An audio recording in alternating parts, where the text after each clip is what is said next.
33장 18절부터 34장 31절입니다.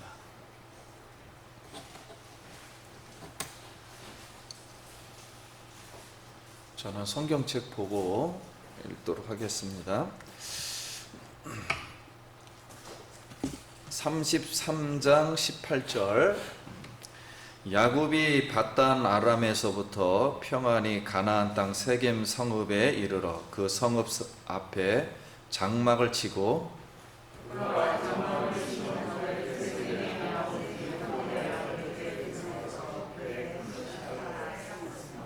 거기에 제단을 쌓고 그 이름을 에헬로에 이스라엘이라 불렀더라.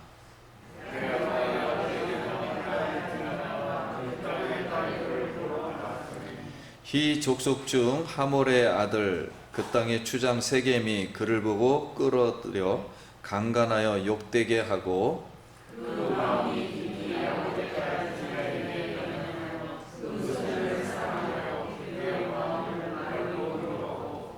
그의 아버지 하몰에게 청하여 이르되 이 소녀를 내 아내로 얻게 하여 주소서 하였더라.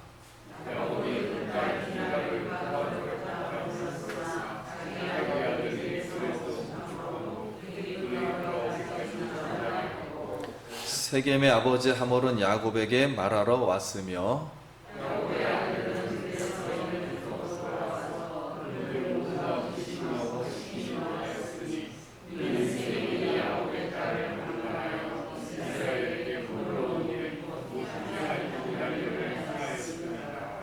하몰이 그들에게 이르되 내 아들 세겜이 마음으로 너희 딸을 연연하여 하나 하니 원하건대 그를 세겜에게 줘 아내로 삼게 하라.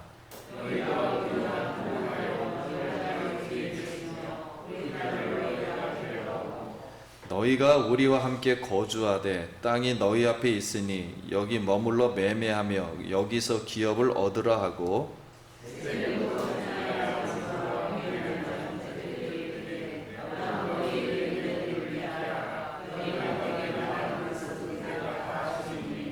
이 소년만 내게 주어 아내가 되게 하라. 아무리 큰 혼수와 예물을 청할지라도 너희가 내게 말한 대로 주리라.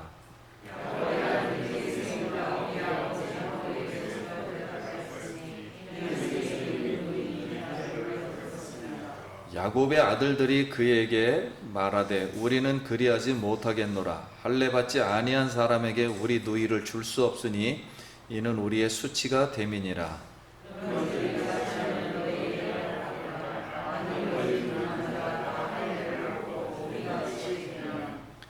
우리 딸을 너희에게 주며 너희 딸을 우리가 데려오며 너희와 함께 거주하여 한 민족이 되려니와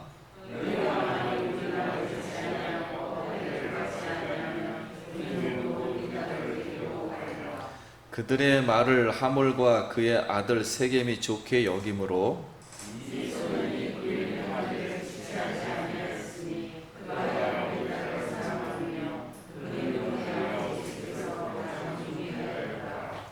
하몰과 그의 아들 세겜이 그들의 성읍문에 이르러 그들의 성읍 사람들에게 말하여 이르되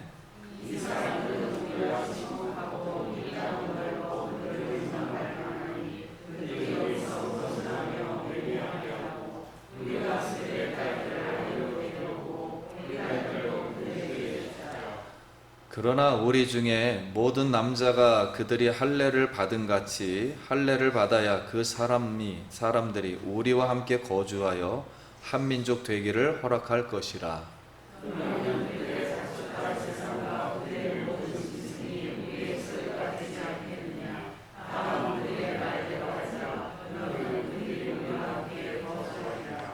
성문으로 출입하는 모든 자가 하몰과 그의 아들 세겜의 말을 듣고 성문으로 출입하는 그 모든 남자가 할례를 받으니라.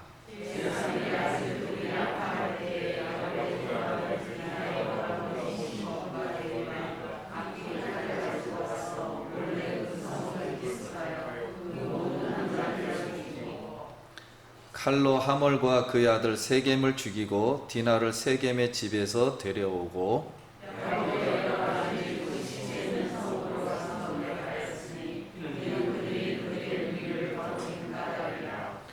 그들이 양과 소와 나귀와 그 성읍에 있는 것들과 들에 있는 것과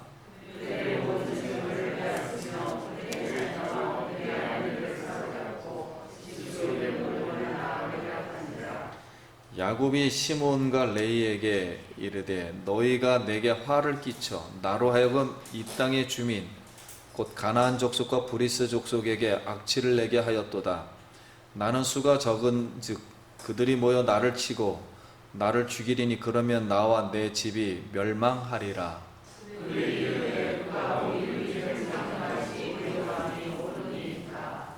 아멘. 할렐루야.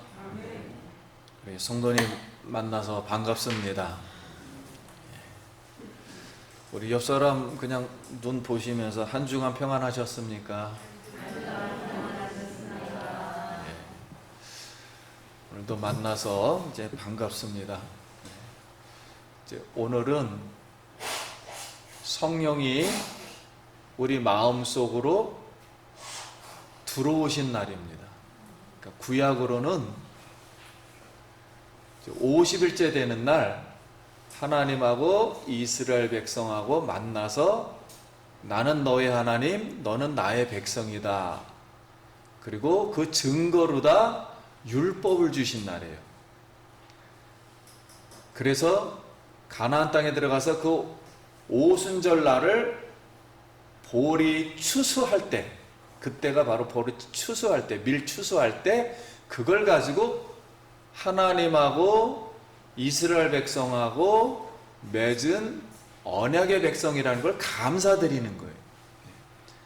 그래서 그렇게 하게 한 이유는 앞으로 하나님의 성령이 우리 속에 들어와서 나는 나의 하나님, 너는 뭐요? 나의 백성이 되는 날입니다. 그러니까 굉장히 감사한 날이죠. 하나님이 우리 마음속으로 영원히 들어오셨다라는 그런 날이에요.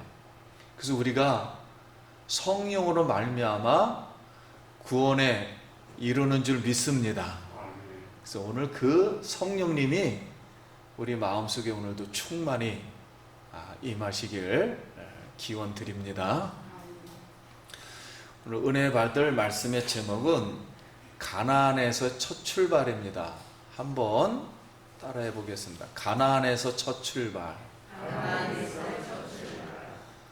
자, 본문은 야곱 족속이 야곱 족속, 야곱의 교회, 야곱의 나라, 이 야곱 족속이 가나안에 결국 와서 첫 출발을 하게 되는데 디나가 강간을 당하자 이 야곱의 아들들이 그들을 죽이는 내용입니다.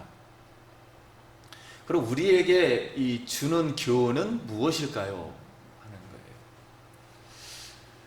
자, 야곱이 이제 가나안 그 주변 땅에 이제 세겜에 도착을 했어요. 이 야곱의 이 족속이라 그러죠. 이 가족, 이 가문.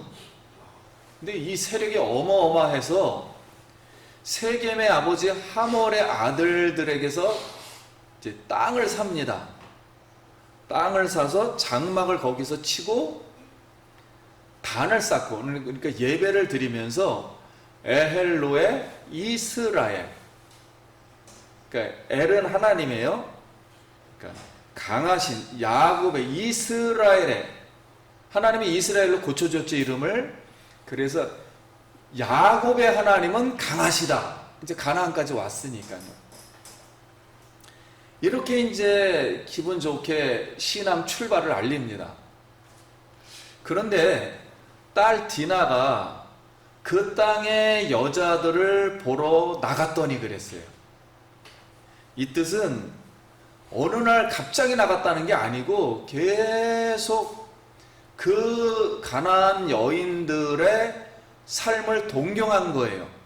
근데 가나안 여인은 여기서 굉장히 창녀적입니다. 음란하고 자유분명하고 매혹적인 그런 문화 스타일을 가지고 있는 거예요. 그래서 이미 동화되어 이제 친교매음이 나간 겁니다. 그런데 이런 화려하고 예쁜 여자들 옆에는 항상 이 남자 이 불량족들이 맴돌고 있지요.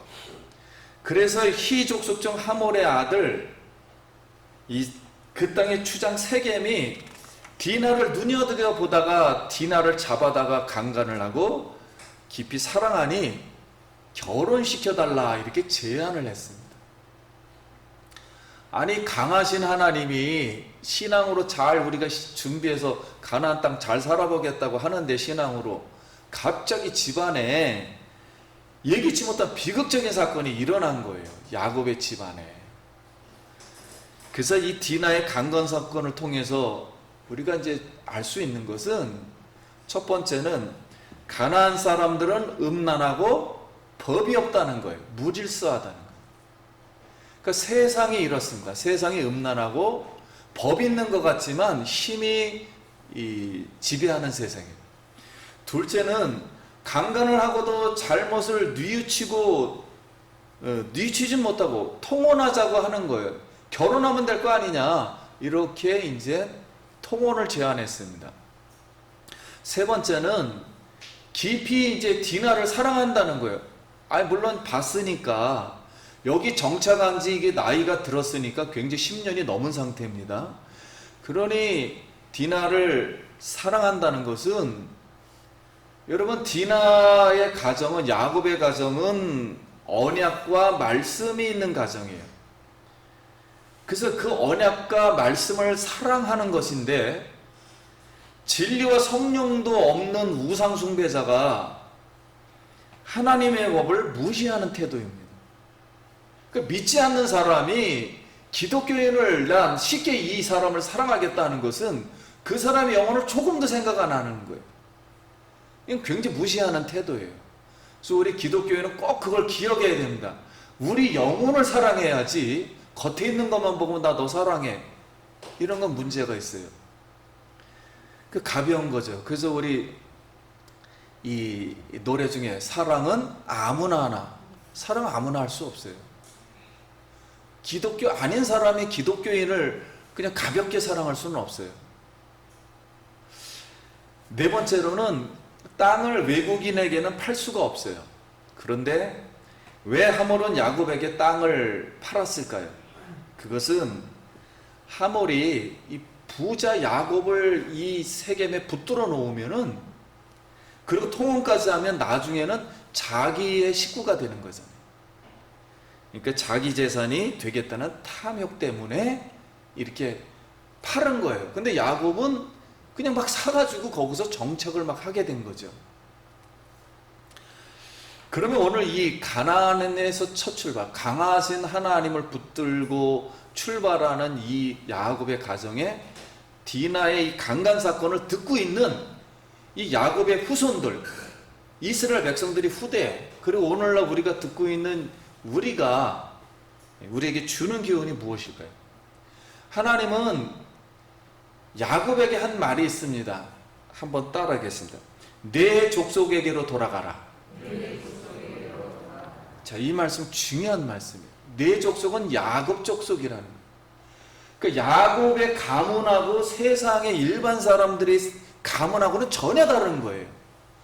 야곱의 가문은 하나님이 흐르고 성령이 흐르고 영생이 흐르고 말씀이 흐르고 여긴 완전 하나님이 정한 곳입니다. 여기하고 여기 세상은 전혀 다른 거예요. 이 야곱 족속에게로만 돌아가야 돼요. 야곱 족속만 만들어야 돼요. 그리고 아버지 집으로 돌아가려 했습니다. 아버지 집은 대대로부터 내려오는 언약 집안이에요. 하나님이 연결된 축복의 집안이에요. 자, 이게 하나님의 뜻인데, 그럼 세겜 족속은 여기 히 족속이라 그랬어요. 히 족속과 야곱 족속은 섞일 수가 없는 거예요. 근본적으로. 통혼도 불가하며 결합하면 진멸입니다. 디나의 강간 사건은 야곱 족속, 즉 이스라엘 집에 대한 도전이에요. 그러니까 세상 사람들이 하나님 나라에 대한 도전이에요. 천국에 대한 도전이에요. 그리고 용납될 수 없는 문제입니다. 세상 거를 가지고 죄를 가지고 천국으로 들어오겠다? 이건 불가능한 이야기예요. 그래서 신명기 이 후대에 하나님의 이 말씀이 우리가 좀 기억해야 됩니다. 신명기 7장 1절 한 절씩 읽도록 하겠습니다. 제가 1절. 네 하나님 여호와께서 너를 인도하사 내가 가서 차지할 땅으로 들이시고 네 앞에서 여러 민족 헷 족속과 기르가스 족속과 아모리 족속과 가나안 족속과 여부스 족속과 히히 족속과 여부스 족속과 곧 너보다 많고 힘이 센 7 족속을 쫓아내실 때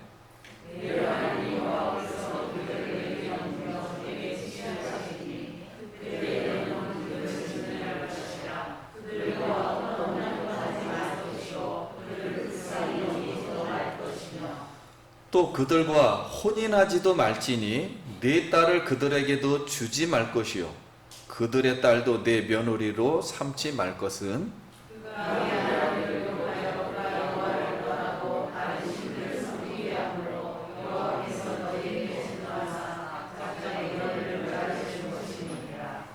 아멘. 우리 야곱 족속은 생명의 영이 흐르는 집안이에요.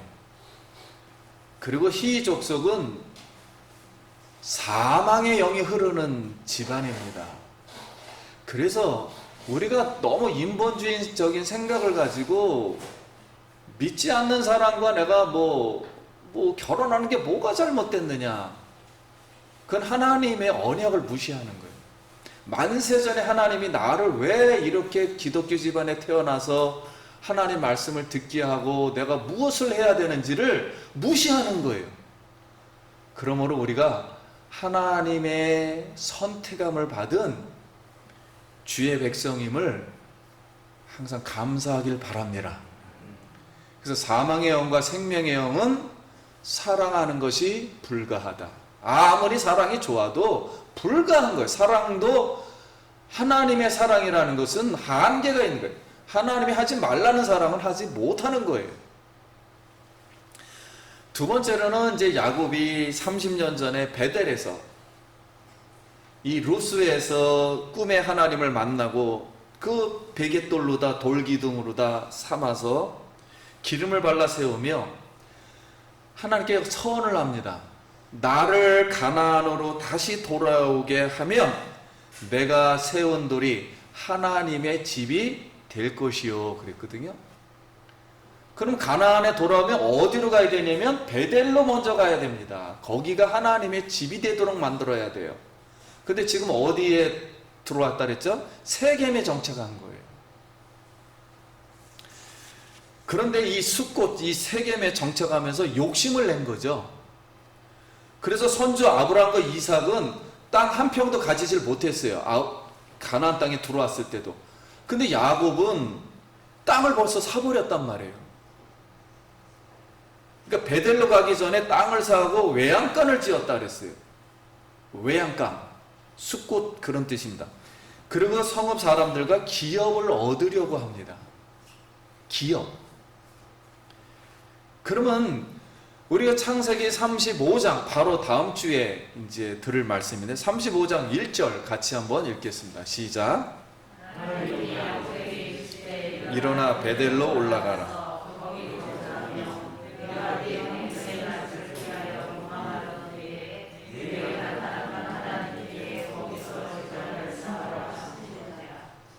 야곱이 이에 자기 집안 사람들과 자기 함께한 모든 자에게 이르되 너희는 너희 중에 있는 이방 신상을 버리고 자신을 정결하게 하고 너희의 의복을 바꾸어 입으라.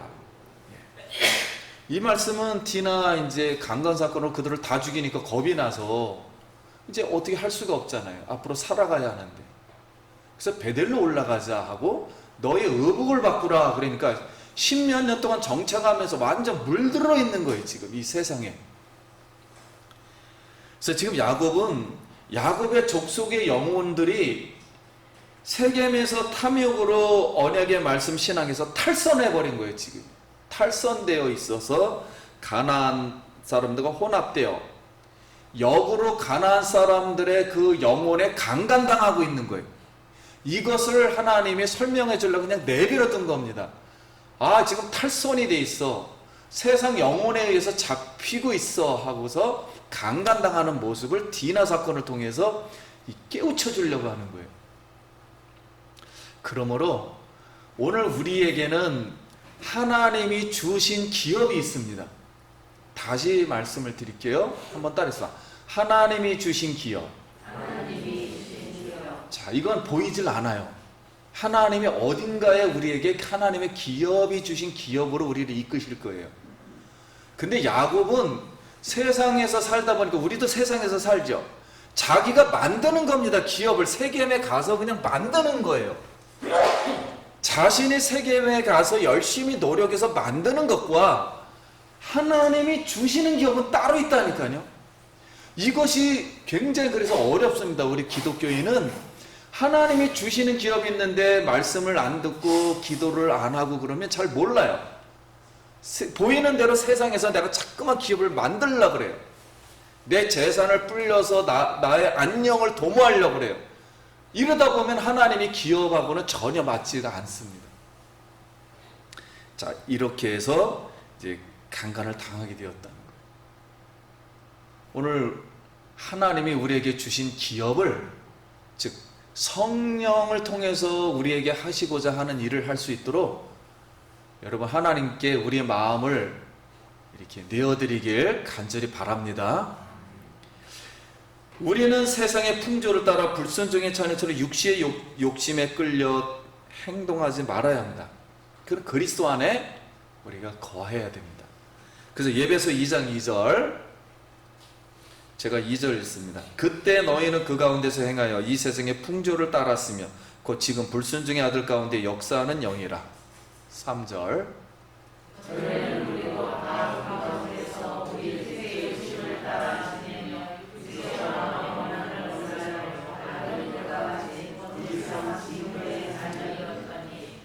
긍휼이 풍성하신 하나님이 우리를 사랑하신 그분의 사랑을 인하여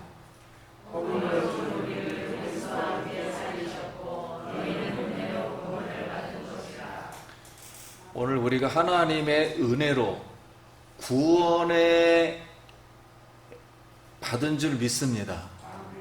자, 이 구원을 받은 이 따로의 세상이 하나님의 기업이에요. 이 세계에서 이루어질 거예요. 우리의 모든 이 지구상의 삶은. 이제 디나의 강간 소식을 들은 야곱의 아들들이 듣고 분노했습니다.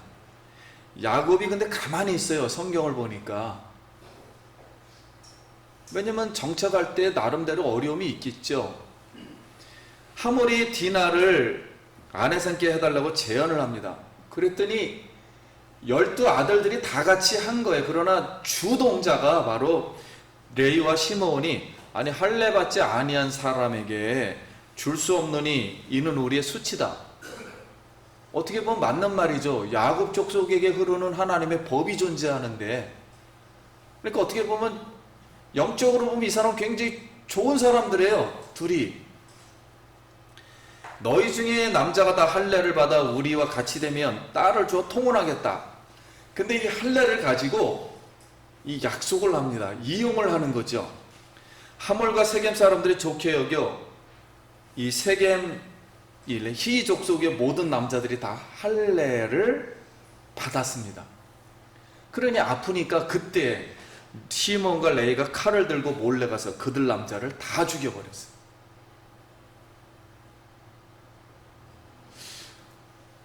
이 사건을 통해서 우리에게 말씀하는 것이 무엇인가 하는 거예요. 여러분, 우리가 성경을 이해를 할 때는 살인했으니까 이 사람 무조건 되고 나쁘다, 이렇게 성경은 간단하게 도덕적인 걸 가리키는 게 아니에요. 하나님의 구원이 이 복잡한 세상에서 어떻게 이루어지는가를 잘 설명해 주는 거예요. 자, 그러면 할례라는 것은 종교의식입니다. 종교의식을 행하면서도 죄의 본성은 바뀌지 않았어요. 나는 하나님 백성입니다 하고 할례를 받았어요. 그들도, 믿지 않는 사람들. 그랬다 해서 본성이 바뀌는 게 아니에요. 여기 있는 하나님 백성들도 본성이 하나도 안 바뀌었어요. 다 살인해버렸으니까요. 그러면 오늘 이 성경이 우리에게 말씀하는 것은 하나님을 믿는 언약의 백성도 죄 본성은 그대로 있어서 구제불능임을 보여주는 거예요. 그러면 시므온과 레위가 그럼 왜 분노했을까? 이 두 사람이 유독 더 분노했을까?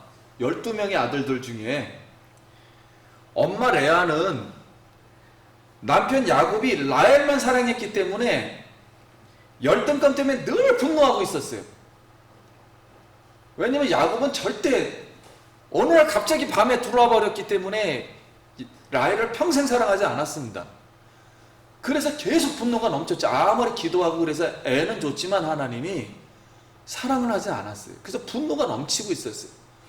그러니까 그 아들 둘이서도 자식인 시몬과 레위도 열등감이 막 폭발한 거예요. 여기에 강하신 하나님은 살인하도록 철저히 그냥 내버려 두셨어요. 하나님이 그냥 내버려 두는 거 이걸 막으셔야 되는데 내버려 둔 이유는 그래도 이 시몬과 레위 12아들들을 구원하기로 작정하셨기 때문에 내버려 두신 줄 믿습니다. 하나님 자신이 있는 거예요. 그래도 야곱의 아들들의 잔인성을 왜 성경은 기록해 주는가? 지금 이 야곱의 아들들 12명이 애를 낳아가지고 이스라엘을 만든 거거든요. 이스라엘의 후손들이 이걸 볼 때 우리의 이스라엘의 백성의 뿌리는 이런 우리 부모님들, 조상들이 죄성의 본성에서 형성되어서 나온 사람들이라는 걸 가르쳐 주려고 하는 거예요. 이스라엘 백성 모두 당신들도 다 이런 성격을 가지고 있어. 이런 본성을 가지고 있는 거야. 구원은 내가 시키는 거지. 이 본성 그대로 가지고 있으면 죽을 수 있어. 이런 것을 하나님 말하려고 하는 거예요. 오늘 우리가 이 죄성에서 그럼 벗어나는 길은 무엇인가? 예수 그리스도로 십자가로 가야 할 줄 믿습니다. 십자가에서 내 죄의 본성이 못 박히고 내가 사는 것이 아니라 그리스도 성령이 살아나야 할 줄 믿습니다. 그들이 이르되 그가 우리 누이를 창녀같이 대우함이 옳으니까 라고 이제 34장이 끝나요. 야곱의 아들들은 누이를 창녀같이 대했으니 사람은 죽여도 마땅하다. 우리 잘못 없다. 방어한 거다. 잘못을 인정 안 합니다. 왜 그럴까요? 그들은 몸만 가나안 땅에 지금 온 것이지 영혼이 하나님께로 완전히 돌아오진 않은 거예요. 우리 내 영혼까지 하나님 앞에 드려야 된다는 생각은 못하고 있는 거예요. 몸은 대충 드리겠다 하는 거예요. 그러나 영혼까지는 내가 못 맡기겠다. 이건 내 거야. 내가 알아서 할 거야. 할례라는 것은 결혼 때문에 받는 것은 아닙니다. 결혼 때문에 믿지 않는 사람들이 그 할례를 받은 거예요. 그리고 할례는 죄성을 베어버려서 본성이 변해야 하는 거예요. 그러니까 할례라는 것은 하나님이 할례를 하게 한 것은 성령이 너희 속에 들어가면 성령이 강림하시는 날 너희 죄의 본성이 베어져서 하나님이 백성이 되는 줄 믿습니다. 그러기 위해서 할례를 주신 거예요. 말씀을 이제 마치겠습니다. 우리가 사는 세상은 이렇게 음란하고 죄성이 있습니다.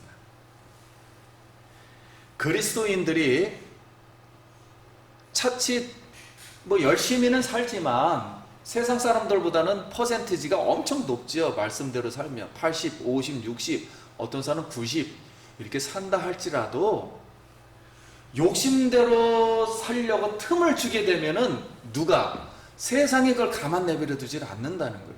그러니까 믿지 않는 사람 속에서는 세상을 기준에 대면 굉장히 손해가 많아요. 우리는 100가지를 다 잘해야 되는데 세상은 한 가지만 잘해도 잡아다가 우리를 어렵게 만드니까요. 그래서 이 큰 사건의 비극이 일어날 수 있다는 거예요. 아무리 강하신 하나님 찬송을 하고 예배를 한다 할지라도 하나님은 그런 걸 지켜주지 않는다는 거예요. 우리 욕심이 세상에게 꼬투리가 잡히면 계속 세상은 우리를 못 살게 군다는 것을 설명하려고 하는 것이지 너는 아주 나쁜 놈이 하고 정죄를 하려고 하는 게 아니에요. 성경은 이런 가운데서도 우리를 구원하신 줄 믿습니다. 이런 가운데서도 백성들을 구원하시겠다는 거예요. 그래서 오늘 오순절날 성령이 강림해서 우리 속에 하나님이 영원히 거한다는 것은 앞으로도 영원히 거하겠다는 거예요. 그 이미 하늘나라에 우리가 들어와 있는 줄 믿습니다. 하나님이 들어오지 않는다는 것은 영원히 하늘나라 백성을 안 만들겠다는 뜻이에요. 근데 이미 들어와 버렸단 말이에요, 우리 속에. 이거는 나갈 수가 없어요, 하나님이. 그러니까 영원히 하나님과 같이 있게 되는 거예요. 그게 바로 오늘이에요. 성령 강림주일. 우리 마음에 성령의 역사 여러분 흘러넘치기를 소원합니다. 오늘 이 말씀을 듣고서 우리는 부회록 죄성을 가지고 있지만 죄성을 가진 가운데서 하나님이 예수의 피로 구원해 주셨고 의롭다 그냥 칭해 주신 거예요. 그러나 예수를 믿고 나서도 자꾸만 세상에 욕심이 많아지면 이런 엄청난 비극을 우리가 당할 수가 있다는 거예요. 그러므로 누구에게 맡겨야 된다? 우리가 좋아도 생활이 성령께 맡겨야 되고 우리의 생활이 뭐해도 어려워도 하나님께 맡겨야 되고 우리 마음을. 그래서 우리 몸과 영과 혼이 예수 그리스도가 오시는 날 온전하게 보존되어 있기를 간절히 축원드립니다. 오늘 하나님과의 관계가 회복돼서 하나님께 더 복이 되는 사랑받는 축복받는 우리 성도님 되길 간절히 바랍니다. 기도하겠습니다.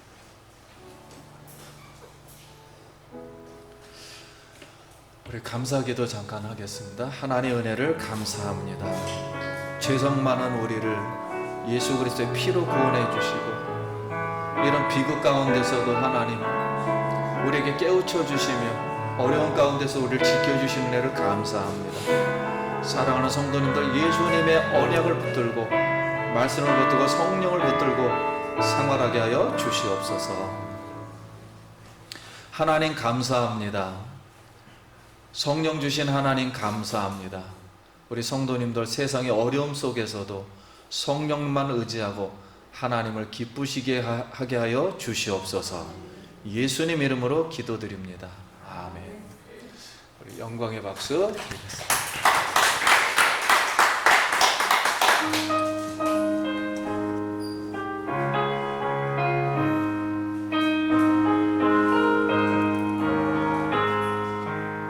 자, 오늘은 김밥을 준비했습니다. 그래서 이렇게 떨어져서 잘 이렇게 드시길 바라고요.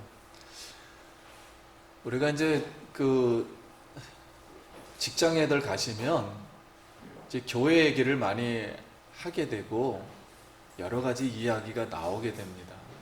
그래서 일단 첫 번째 말씀드릴 것은 뭐 코로나 때문에 나는 뭐 예배를 뭐 대충 해도 될 것이다. 뭐 안 해도 된다. 뭐 흐지부지 하면 안 됩니다. 일단 코로나가 있다 할지라도 하나님께 항상 중심이 서야 합니다. 두 번째는 직장에서 가서는 우리가 이 성경책이 존재하는 것은 변증하기 위해서 있는 거예요. 우리 교회에도 마스크를 다 쓰고 질서를 다 지키고 이걸 다 뿌리고 그런 가운데서 어렵게 예배를 잘 드리기 때문에 우리에게 청결하니까 걱정을 하지 말라고 변증을 해야 됩니다. 교회는 그런 걸 안 지키는 데가 아니다. 우리도 다 지킨다. 그러면서 더 열심히 기도하고 있다.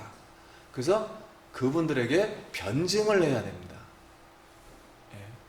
그러니까 잘못되지 않았다라는 것을 잘 변증을 해 주셔야 돼요. 그렇게 해서 변증을 잘 이렇게 이제 해 주시길 바라고, 그래서 걱정을 안 하셔도 된다라는 것을 이렇게 잘 이제 해야 됩니다. 물론 이제 TV나 세상에서 교회가 이제 집단적으로 이렇게 된 데도 많고 다른 데도 있지만 그런 건 잘 못 지켜서 그랬나 보죠. 우리는 이렇게 잘 하고 있습니다라고 여러분이 스스로 변증을 해야 됩니다. 그래야 보호를 받을 수가 있어요, 세상 사람들에게. 그래서 그렇게 두 번째는 이제 잘 해주시고, 이제 그 다음에는 예전에 우리가 이제 교회에서 받았던 유익이라 그럴까요? 이제 단체적으로 했던 것은 거의 8, 90%, 10개 중에 8개, 9개가 단체에 굉장한 유익을 받았어요. 근데 이제 코로나 이후로는 이 단체 유익이 다 없어지는 거예요. 없어지고 개인별로 다 가기 때문에 개인이 이제 잘하는 방법밖에 없어요. 그래서 이제 좀 유연성을 교회에서 가지고 저도 뭐 예배 시간도 뭐 또 옮기고 또 뭐 김밥도 먹다가 햄버거도 먹다가 뭐 이렇게 좀 여러분 좀 이해를 해 주시기 바랍니다. 그때 상황에 따라서 그렇게 해서 우리가 이제 예배를 이렇게 나름대로 잘 이렇게 할 수 있도록 이렇게. 그러니까 옛날 정통 방식은 이제 하기는 어려워요. 그래서 어떤 방식이 되든 뭐 이렇게 몇 명이 모여서 하고, 예수님도 그 말을 했어요. 예수님도 12제자를 데리고 다닐 때 서로 같이 하다가 따로 했다 그랬어요. 그래서 3명도 데리고 갔다가 6명도 데리고 다녔다가 12명도 데리고 다녔다가 혼자도 다녔다가. 그러니까 이런 거는 여러 가지 의미가 있습니다. 그때도 병이 많았기 때문에 그럴 수도 있고 여러 가지 의미가 있는 거예요. 그래서 앞으로도 마찬가지 이렇게 뭐 뒤에서 이제 음식은 뭐 이게 좋아지면 괜찮겠지만 그러지 않을 경우에는 성도님들이 잘 이렇게 깊이 인지를 잘 해주시고 이렇게 이제 도와주시면 이제 감사하겠습니다. 그래서 오늘은 김밥을 먹게 되면 이제 설거지가 없기 때문에 12시 반에 바로, 그리고 오후 예배, 우리가 예배 이런 개념이 아니라 오후에는 성경을 잠깐 보고 핵심만 듣고 가면 되거든요. 그래서 좀 이런 예배 개념이 어떻게 바뀌는가, 이쪽에서 이쪽으로 바뀌고 저쪽에서 이렇게 바뀌고 양이 많은 데서 조금으로 바뀌고 막 이런 이제 다양성이 이제 존재하기 때문에 이렇게 빨리 이게 적응하는 게 나을 것 같습니다. 그래서 이렇게 이해를 해주시면 신앙의 이 개념이 좀 더 우리가 더 편해질 수가 있어요. 그걸 잘 이해해 주시고 따라 주시면은 우리 영혼도 더 어렵지만은 더 풍성하게 될 수도 있어요. 그렇게 이해해 주시기 바랍니다. 그래서 12시 반에 오늘은 오후 예배를 드릴 예정입니다. 그렇게 이해해 주시면 고맙겠습니다.